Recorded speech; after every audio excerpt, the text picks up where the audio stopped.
right, guys, here we are on Antiga Shipyard and in the blue. Down a game right now in this IPL Fight Club best of 9 from the team mouz.MaNa. And in the upper right, in the red color, playing as Zerg. From the team Acer, our current leader in this best of 9, it is Acer.Nerchio. And I think MaNa has kind of got his work cut out for him. I mean, he's tried a couple different things the last 2 games. It hasn't quite worked out. I think he's going to need to get a little bit creative. It looks like standard play isn't really phasing Nerchio really at all at this point.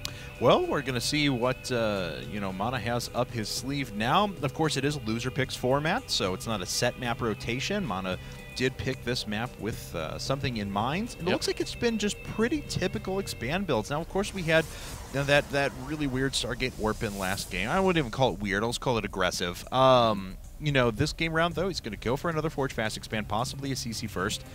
And I don't know. I think he's got to look for some. It seems like Nerchio was susceptible to quick gateway attacks, things like that. So we're going to see if that comes out for MaNa, or I don't know, if he kind of just sticks to his guns. Yeah.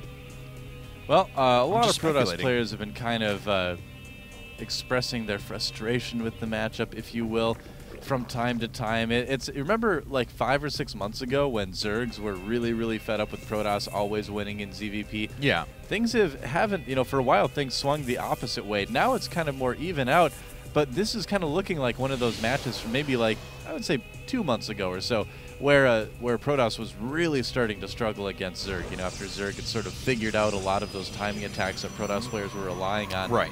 And, so I think MaNa's going to need to, like I said, get a little bit creative. Here we go again. The same worker battle we've seen every time. So they're just glad that Automaton didn't get into the mix and destroy everyone, because that's what that critter does. Yeah, he's a scary guy, I guess. Looks like the drone wanted to put down a hatchery, but that didn't quite work out. Oh, 1 hit away from death. Yep. Is the drone going to escape?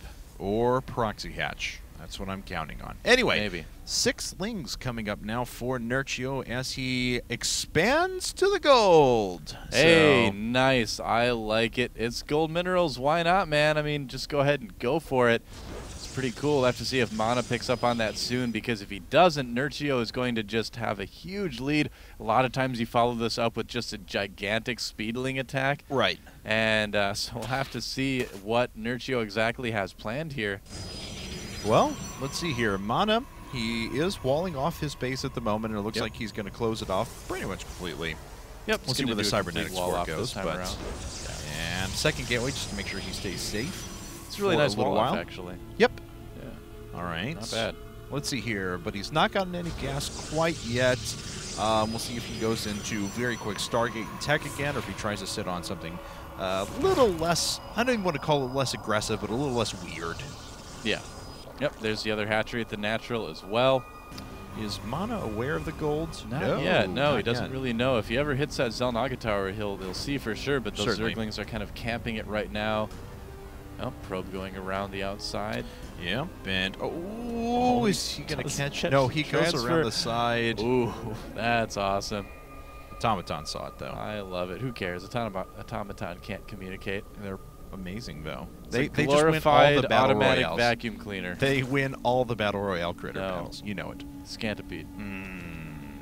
Anyway, so MaNa did decide to throw up cybernetic score, canceling that second gateway, double gas right after that. So pretty much the same build order that we've seen out of him thus far. Nerchio, on the other hand, I don't know. This is interesting. I mean, MaNa's obviously going to pick up that is a really late time for that hatchery.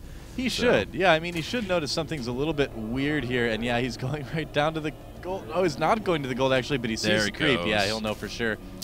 Yep, he's like, hey, wait a second. What? Oh, no. And the thing is Nerchio, it can be a little bit tough to defend the gold in this case, too. It's really wide open, so we'll have to see how long he can hold it for.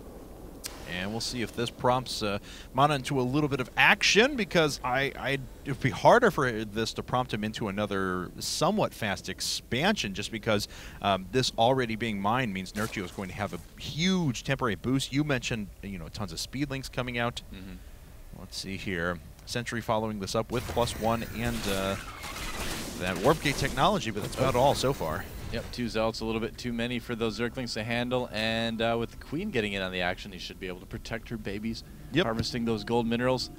And yeah, Roach Warren on the way too. Mana going to run around the side and actually dropping a pylon like right there. Be very, very nice. Yeah, certainly could be.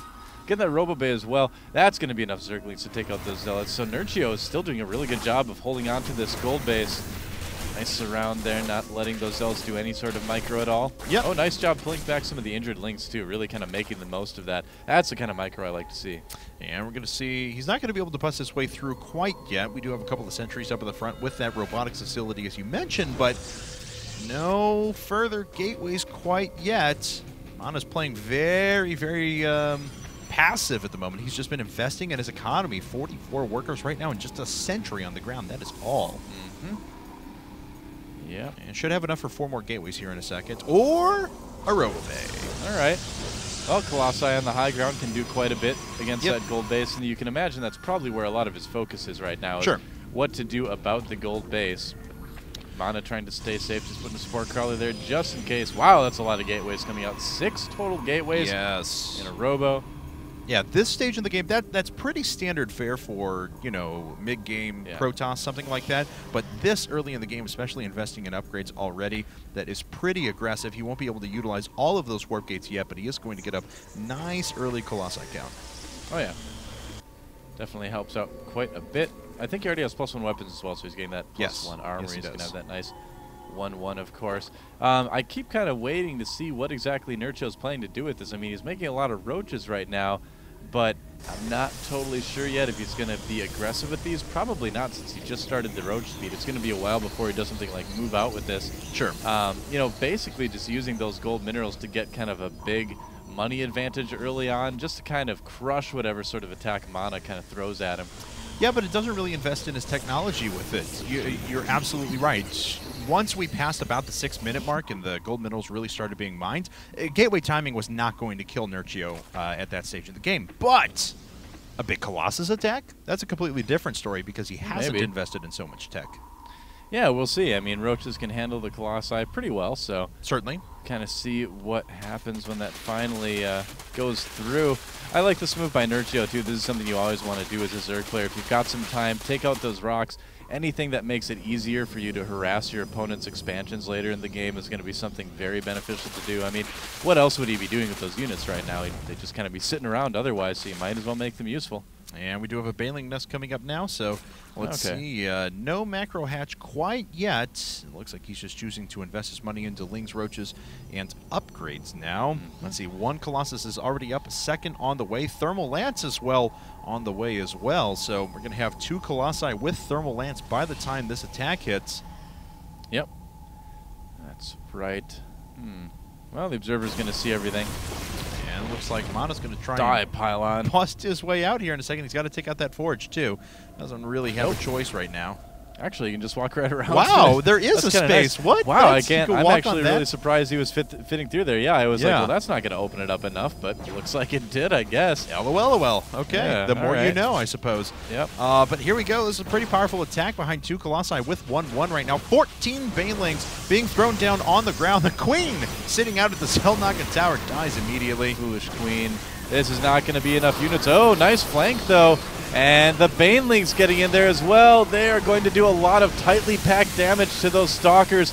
Great surround by Nerchio. Yeah. Colossi being more or less nullified. Yep. And, yeah, just kind of like what we were sort of predicting with that. Just getting the gold, making enough units to just crush whatever attack is thrown at you, and then you win with a counterattack. That's kind of Nerchio's plan here. We'll see if it actually ends up working out. Well, he is going to retreat past that impossibly small spot there. That doesn't make any sense. No, it doesn't. But the Roaches are going to be able to go through most of what's up at the front here. And even if Mana doesn't die right now, that follow-up with Zerglings behind is pretty ridiculous. Pylon's actually powering quite a bit. Yeah. Oh, that's not good. All right. Look at how the roach spit kind of like travels up in a beautiful arc. Isn't that amazing? I love that, especially whenever this was especially prevalent on Crevasse. But if you take a look at these destructible debris, because you can only fire technically at this area, but it hits everything, you'll see units just like range way out there. I'll get back to the fight here in a second. I'll talk about that again here. But all right, well, that was a good force field. The Colossi got quite a few Zergling kills there, but unfortunately the cybernetics core is unpowered. Yep, killing off a lot of pylons is kind of nice, and that'll give Nerchio a pretty big lead. I mean, mouz.MaNa's got to be a little bit panicky right now. He's like, how am I going to take a third with all this going on? I just lost 2 Colossi. I lost all my units. I'm kind of just stuck on 2 bases. It's just kind of one of those like really bad feelings you get into when you're playing against Zerg, where you know they have more bases, you know that there's nothing you can do about it, and yeah, it's just not a fun feeling at all. So and here come the infestors. I know. I don't know if there's a lot Mana can do to really come back and win this game. No, I don't think so. It's going to be either. pretty tough. Oh, even catches the Observer. Very nice. Yeah, good fungals there. Boom! Pops down. All right, Mana filled with candy. Oh well. Aww. Mana establishing himself on the map, though. He's going to try and take a third. Unfortunately, it's not going to be successful. He may get the structure down, but then his opponent's going to slam into him with 170 supply. Yep, taking down those rocks earlier is certainly beneficial, as they're all going to get that nice high ground advantage here. And that pylon's going to need to get canceled, and it doesn't get canceled, so he's going to lose that. Oh, man, that is the end of the game right there. Yep, that's about it. Mana loses his first Colossi, his second Colossus. The third one's going to fall here in just a second as well. There it all goes down. Oh, you know what? I'm totally wrong. Wow. That's actually really Nerchio just wanted to run in there and kill the Colossi. No, don't worry about it. I mean, Nerchio, I mean, it may not look like it right now, but he is way ahead. Well, he is still way ahead, but that gap is kind of closing there. Those Zealots really made a big difference in that fight. I didn't actually see those when the fight actually happened. They have been warped in just at the end there, but Nerchio's got quite a few forces now. And looks like he is going to attack. The Stalkers do not have Blink. They are sitting on 1-1. The Zerglings just have +1 Carapace. Yeah, actually this army's going to do pretty well against what Nerchio's got. All right, well, let's see here as the Zealots have finally, pulling back, engaging on creep, waiting for the 12 roaches and tons of infestors to pop up. Yeah.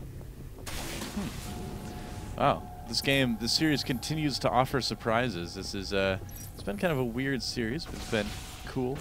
Definitely. It looks like that sport crawler in the middle of the map. You are gone, roasted. Anyway, let's see here. It's anti-Colossus sport crawler, I guess. Nice fungal girls trapping some of those Stalkers in place. Yep. It looks like he's going to need to hit a few more of those, though. I wonder why he waited, or why he attacked before he had joined with all of his Zerglings. With the Zerglings buffering the damage up at the front and actually killing a few Stalkers, I think this would have been a lot more successful. Nerchio down to 105 supply now. Mana slowly battling his way back. Some of those Stalkers getting a little bit low on health here. Yeah. Yeah, but Nerchio still with that supply advantage. I don't know. Nerchio had kind of this sort of weird attack that looked like it was going to succeed, and then it didn't, and Mana kind of has new life breathed into him, but hasn't expanded. He's just going to try to go for the kill, it looks like here. Exactly. So he's kind of all in with it now. Yes, he is, as a matter of fact. If he saves up for it now, great, but then his opponent's just going to throw down a ton of units afterwards. He does have the resources for an expansion if he wants to try and put it out there, but like I said, if he goes for that and that time, then Nerchio is just going to flood him with roaches and infestors. Yeah, we'll see. If he expands, I'm just going to give up. It's quite all right. Don't worry about it, as Mana's going to make his way up to the front here now. Destructible debris aren't going to go down. They'll offer him another attack path, but he pushes himself into a corner, and that's just what those infestors wanted to see. Yeah, well, the infestors actually getting roasted a little bit here, but I think he does have enough roaches. Looks like he should. Yeah, the fungal growth making the difference there. Yeah, and it looks like the last couple of Stalkers are just about ready to melt away. Just 60 supply now remaining for Mana. He reinforcing with a couple of units, but there it is. There he is. GG. GG. Okay.